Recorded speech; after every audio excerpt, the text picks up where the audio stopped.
یا رزاق یا کریم یا کریم یا کریم یا فتاح۔ ایک عمل تو ان کا یہی ہے کہ 10 محرم کو وہ ماتم کرتے ہیں، ماتم کرتے ہیں۔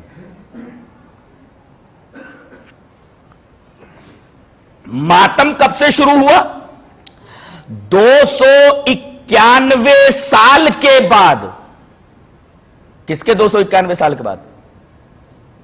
میدان کربلا میں حضرت حسین کے شہید ہو جانے کے 291 سال بعد معز الدولہ دیلمی نے 352 ہجری کے اندر ماتم حسین کو ایجاد کیا کہ حسین کے نام پہ ماتم کیا جائے، اور اس ماتم کا دن اس نے محرم کی 10ویں تاریخ متعین کی۔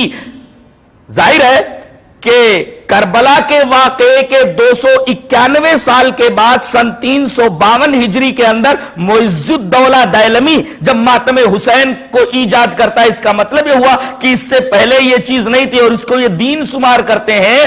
ظاہر ہے کہ یہ بدعت ہوئی اور اس حدیث کے بالکل خلاف۔ وان عائشہ رضی اللہ تعالی عنہ قالت قال رسول اللہ صلی اللہ علیہ وسلم من احدث فی امرنا هذا ما ليس منه فهو رد، رواہ مسلم فی کتاب الاقضیہ۔ جہاں فیصلوں کا بیان ہے امام مسلم، وہاں اس حدیث پاک کو لائے راویہ حضرت عائشہ رضی اللہ تعالی عنہ ہے۔ حضرت عائشہ رضی اللہ تعالی عنہ فرماتی ہے کہ رسول اللہ صلی اللہ علیہ وسلم نے ارشاد فرمایا کہ جو شخص ہمارے اس معاملے میں یعنی دین کے معاملے میں کوئی نئی چیز ایجاد کرے تو وہ چیز مردود ہے اور ایسا آدمی بھی مردود ہے۔ یہ روایت امام مسلم کتاب الاقضیہ میں لائے۔ جہاں تک عمل کا مطلب ہے، عمل کے بارے میں دیکھیے، وعن عائشہ رضی اللہ تعالی عنہ ان رسول اللہ صلی اللہ علیہ وسلم قال من عمل عملا ليس عليه امرنا فهو رد، رواہ مسلم فی کتاب الاقضیہ۔ حضرت امام مسلم اس حدیث پاک کو ایسے کتاب الاقضیہ میں لائے۔ حضرت عائشہ فرماتی ہے کہ رسول اللہ صلی اللہ علیہ وسلم نے ارشاد فرمایا کہ جو آدمی ایسا عمل کرے جس کے اوپر ہماری مہر نہیں ہے تو وہ عمل مردود ہے۔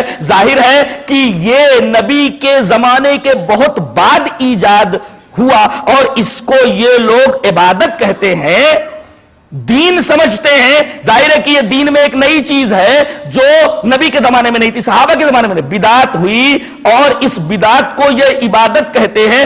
یہاں تک کہ 10ویں محرم کے ماتم کو تمام عبادتوں سے افضل سمجھا جاتا ہے۔ میں نے ایک صاحب کو یہ کہتے سنا کہ 2 بھائی تھے، ایک سنی تھا دوسرا بھی سنی تھا مگر شیعیت کی طرف مائل تھا، تو محرم کے دن علم لے کر کے دونوں جا رہے تھے۔ دونوں نے علم کو سنبھال رکھا تھا، پکڑ رکھا تھا، اس لیے کہ علم ذرا بھاری تھا تو دونوں بھائیوں کو سنبھال کر کے لے جانا پڑ رہا تھا۔ اچانک عصر کی اذان ہو گئی تو وہ بھائی جو سنی تھا اس نے کہا کہ تو علم کو پکڑے رہے، میں ذرا نماز پڑھ کر کے آتا ہوں۔ وہ کہتا ہے کہ ارے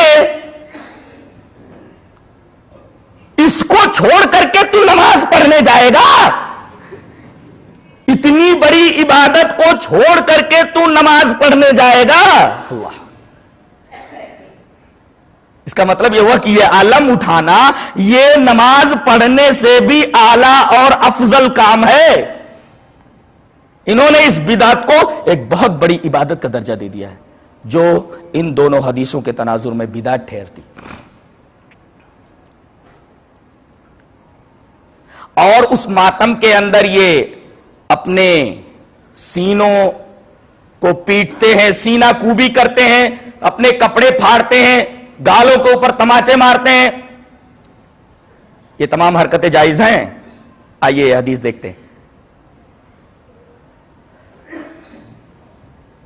وعن عبداللہ رضی اللہ تعالیٰ عنہ قال قال النبی صلی اللہ علیہ وسلم لیس منا من لطم الخدود وشق الجیوب ودعا بدعوى الجاہلیہ، رواہ البخاری فی کتاب الجنائز۔ حضرت امام بخاری سے حدیث پاک سے کتاب الجنائز کے اندر راوی حضرت عبداللہ ابن مسعود ہے۔ حضرت عبداللہ ابن مسعود فرماتے ہیں کہ نبی کریم صلی اللہ علیہ وسلم نے ارشاد فرمایا وہ آدمی ہم میں سے نہیں جو گالوں پر تماچا مارے۔